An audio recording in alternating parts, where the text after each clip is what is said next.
Configurations that lead to evil effects of Shani. Astrologer Aditya Guruji.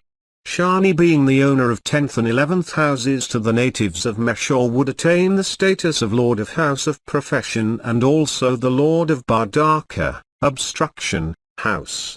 As he would attain debilitation in this ascendant, and since as a rule, the ascendant should not have a debilitated planet, his placement in the ascendant house is not a favorable disposition. If Shani is placed in the ascendant, then the native is expected to be adamant, clouded with controversial thoughts. Shani placed in the ascendant would encourage negative thoughts, narrow-mindedness, sophistry, and argumentativeness. It would be favorable for Shani to be aspected by benefics or attain sukshma, intricate, strength when placed in the ascendant. When placed in second house that is friendly, he would delay the marriage. He would bestow unconventional marriage or an unsatisfactory married life. During his dasa, major period, or bhakti, sub-period, he would bring about confusion and separation in the family along with financial difficulties. Shani placed in the second house could cause stammering in the speech and also make the native life for even petty things. When attaining Subhathuva, beneficence, in his capacity as the Jivanadipati, Lord of House of Profession, being placed in the house of speech, second house, as per one of the significations of Shani, would give an increase in earnings through lies, like in the professions of law and marketing. Placement of Shani in the Upakaya, growth, houses like 3rd or 6th would give excellent results to natives of Meshur. When placed in 6th house, he should not get associated with Buddha. Shani's placement in 3rd or 6th houses in association with benefics like Chandra, Shukra and Guru would give favorable results.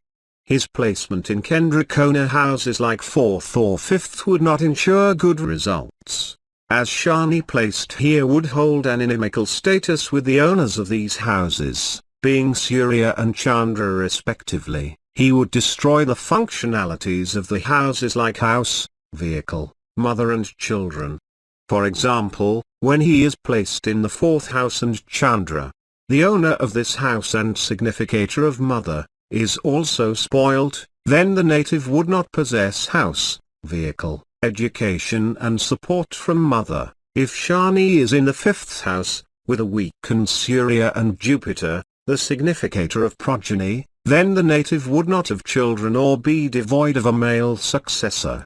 If he is exalted in 7th house with Subhathuva and Sukshma strength, then he would engage the native in services dealing with public like that of a Tahsildar or as a sarpanch of the village. Income would keep flowing through his significations illegally like swindling the public money etc.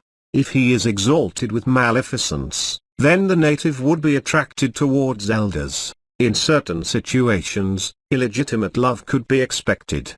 Delayed marriage and unsatisfactory married life are also predictable.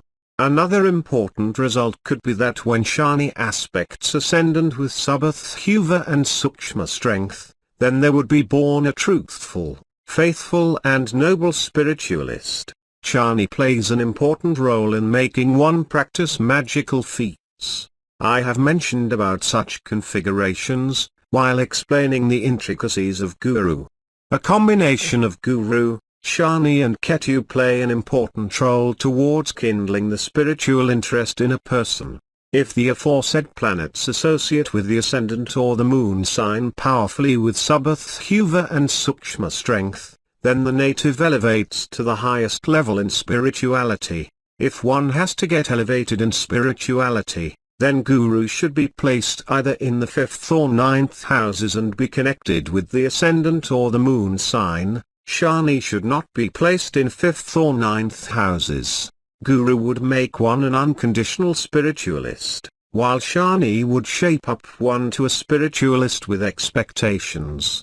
As the intricacies in this have been explained in the chapters on Guru, the same need not be elaborated here. When Shani gets associated with ascendant or the moon sign with Sukshma strength, then the native would have a quest for spirituality. Shani is the custodian of unfathomable questions, particularly like, what was I in my previous birth, what would happen after my death, etc.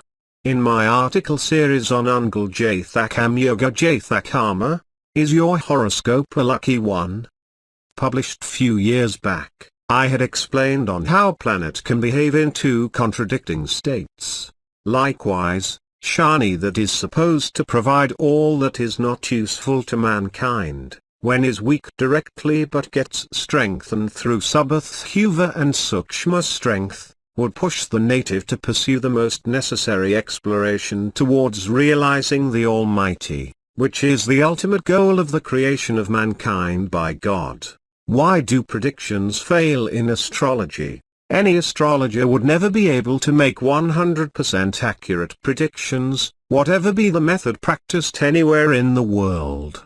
As astrology is a faculty to foretell the future, an astrologer would move closer to God when he is able to predict accurately. As only the Almighty is aware of the past, present and future, any astrologer would be unable to make 100% accurate predictions. However, an astrologer with a rich experience and an exclusive blessings of the Almighty would be able to predict accurately up to say about 70%.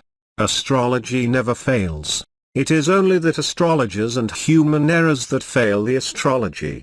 In the last few years, an industrialist, who was introduced to me by a VVIP family, became a close friend of mine within a short span of time. He was a non-believer of astrology with a rationalist mindset.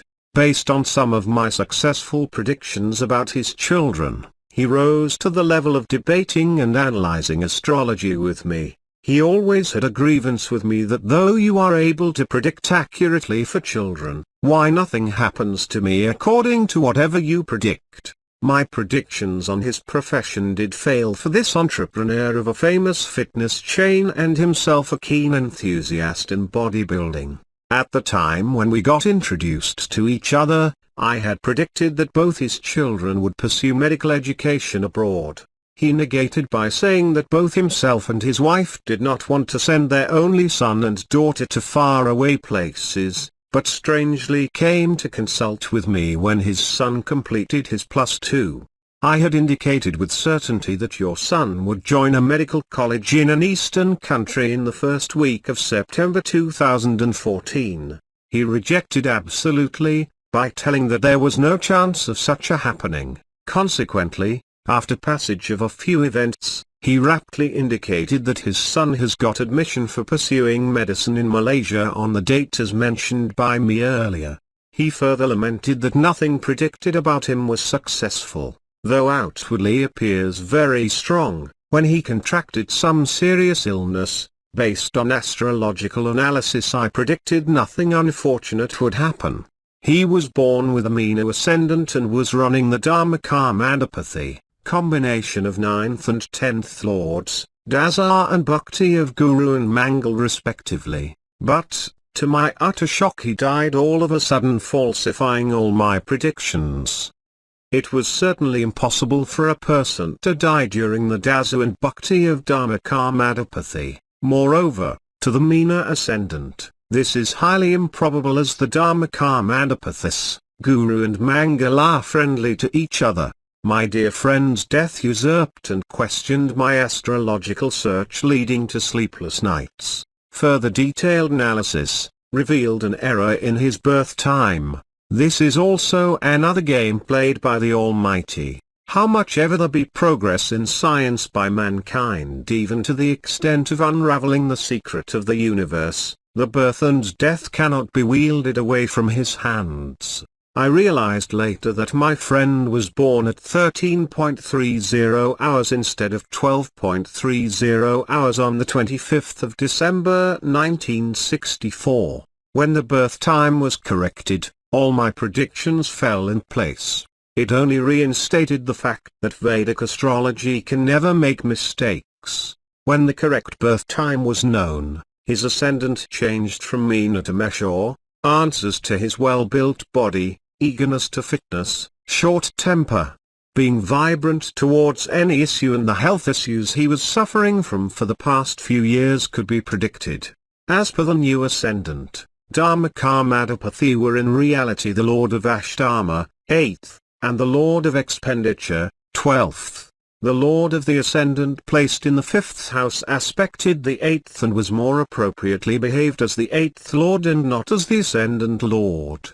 The planetary transit at the time of death would indicate the extreme weakening of either Lord of the Ascendant or Lord of Moon sign or Lord of 8th house. On the last day of my dear friend, his Lord of Ascendant and 8th, Mangal was conjoined with Rahu within 8 degrees and was totally washed out. Okay. The question you might ask is, could you not have sensed this error in time of birth earlier? Means how much ever experienced the astrologer might be, but he is also an ordinary man subject to wishful desires. His eyes would be tied down when his mind dislikes the death of his near and dear ones. At the same time, the providences can be altered by remedial measures as permitted by the Almighty. When it is not permitted, then the astrologer would realize the correctness of his predictions, only after the event has happened.